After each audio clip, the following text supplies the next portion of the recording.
Season शादियों की शुरुआत यहाँ पर होती है, सोने चांदी की चमक निखरने लगती है। बता दें, आज भारी गिरावट देखी जा रही है सोने में। आज अचानक सस्ता हो गया सोना।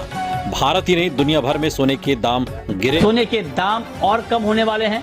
क्या सोना और सस्ता होने वाला है?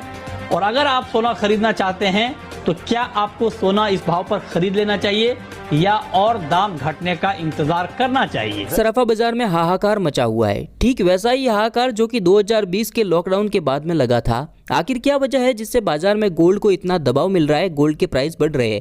इस वीडियो में आपको बताएंगे कि 2023 तक सोने का क्या भाव रहेगा। एक्सपर्ट 2023 के वर्ष को मंदी से जोड़ रहे हैं। उनको चिंता है कि यह मंदी अंतर्राष्ट्रीय स्तर पर अमेरिका, चीन, जापान जैसे देशों की नींव को हिला सकती है, लेकिन भारत पर इसका असर ना के बराबर होगा। अगर आप भी सोने अथवा चांदी में निवेश या खरीदारी करना चाह रहे हैं तो अभी सुनहरा मौका है, क्योंकि आगे हम आपको साल 2023 की वो भविष्यवाणी बताने वाले हैं जो कि आपको हिला कर रख देगी। हम जानते हैं कि आपके मन में यही सवाल होगा कि आगे चलकर सोने और चांदी का क्या भाव होगा। इसका जवाब आपको जल्दी मिल जाएगा। बस आप वीडियो को पूरा ध्यान से देखिएगा और आपसे एक छोटी सी गुजारिश है आगे बढ़ने से पहले कि इस वीडियो को लाइक करने के साथ में नीचे दिया गया सब्सक्राइब का बटन दबाना बिल्कुल भी मत भूलिएगा और बगल के बेल आइकन को भी दबा दीजिएगा। दोस्तों, ये सब आपको मैं ऐसे ही नहीं बता रहा हूँ। मैंने कई रिपोर्ट को पढ़ा है और कई एडवाइजर से गोल्ड रेट फ्यूचर प्रिडिक्शन को लेकर चर्चा की है और उसका जो निचोड़ है वो मैं आपको इस वीडियो के माध्यम से बताने वाला हूँ। साल 2023 में सोने और चांदी का जो भाव होगा वो इन बातों पर निर्भर करेगा। नंबर 1, भू राजनीतिक तनाव। सोने चांदी के भाव को धक्का लगाने में भू राजनीतिक तनाव ईंधन की तरह काम करता है। साल 2022 का ये जो समय है और 2023 का जो दौर है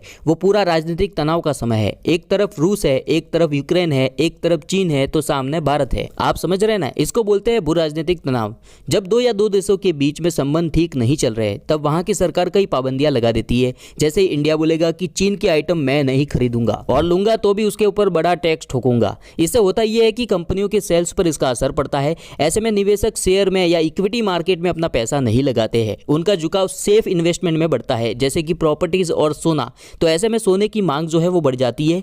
केंद्रीय बैंक भी अपना गोल्ड रिजर्व बढ़ा देती है। अभी हाल ही में केंद्रीय बैंक आरबीआई ने भी अपना गोल्ड रिजर्व जो है बढ़ा दिया है। नंबर 2, मंदी। 2023 में मंदी आना तय है। अमेरिका, जापान, चीन, ब्रिटेन जैसे देशों की अर्थव्यवस्था पर इसका असर होने वाला है। ये बात जग जाहिर है कि जब मंदी आई है तब एकदम से सोना रिकॉर्ड तोड़ 7वें आसमान पर पहुंच गया है। और ऐसे मंदी के समय में जितने भी इन्वेस्टर होते हैं, पूंजीपति होते हैं, वे अपने पोर्टफोलियो को डाइवर्ट कर देते हैं सेफ हेवन में, यानी कि गोल्ड में, क्योंकि मंदी के समय में सेल्स कम होती है जिससे कंपनियों का प्रॉफिट भी कम होता है। तो इस तरह से बाजार में ये अपना पैसा नहीं लगाते हैं, इक्विटी मार्केट से ये बच के रहते हैं। नंबर 3 है रुपए का रेट। भारत दुनिया का 1% से भी कम गोल्ड का प्रोडक्शन करता है, जबकि इंडिया यानी कि भारत दूसरा सबसे बड़ा गोल्ड की खपत करने वाला देश है चीन के बाद में। भारत में सोने की मांग को पूरा करने के लिए गोल्ड को इंपोर्ट करना पड़ता है, बाहर से खरीदना पड़ता है, जिसके लिए डॉलर में कीमत चुकानी रहती है। जब डॉलर महंगा होता है तो रुपया ज्यादा देना पड़ता है और इससे कमोडिटी की कीमत भी बढ़ जाती है और वो महंगी हो जाती है। अब इन तीनों पॉइंट के ऊपर नजर डालें तो ये 2023 में मंदी की आशंका के चलते बढ़ना ही है। हालांकि गोल्ड को और भी फैक्टर जो है प्रभावित करते हैं, लेकिन ये जो 3 फैक्टर बताए ये खास करके प्रभावित करेंगे 2023 के साल। अब एक और बात समझो,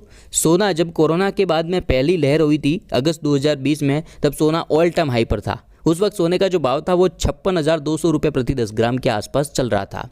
आज जब इस वीडियो को मैं बना रहा हूं तब सोने का भाव 54,640 रुपये 10 ग्राम है, यानी कि सिर्फ 1,560 रुपये कम है। और वो दिन दूर नहीं दोस्तों, आने वाले कुछ दिनों के अंदर ही सोना जो है 56,200 का रिकॉर्ड भी तोड़ देगा, कुछ एक्सपर्ट का कहना है। तो ऐसे में गोल्ड प्रिडिक्शन 2023 को लेकर रिपोर्ट कहती है कि 2023 में सोने का जो भाव है वो 64,000 रुपये के आसपास जाने वाला है। जी आपको सुनकर थोड़ा अजीब जरूर लग रहा होगा, लेकिन ये बात एकदम सच है। केडिया कमोडिटीज के डायरेक्टर अजय केडिया का भी कहना है कि 2023 में सोने का भाव 64,000 रुपये के आसपास रह सकता है।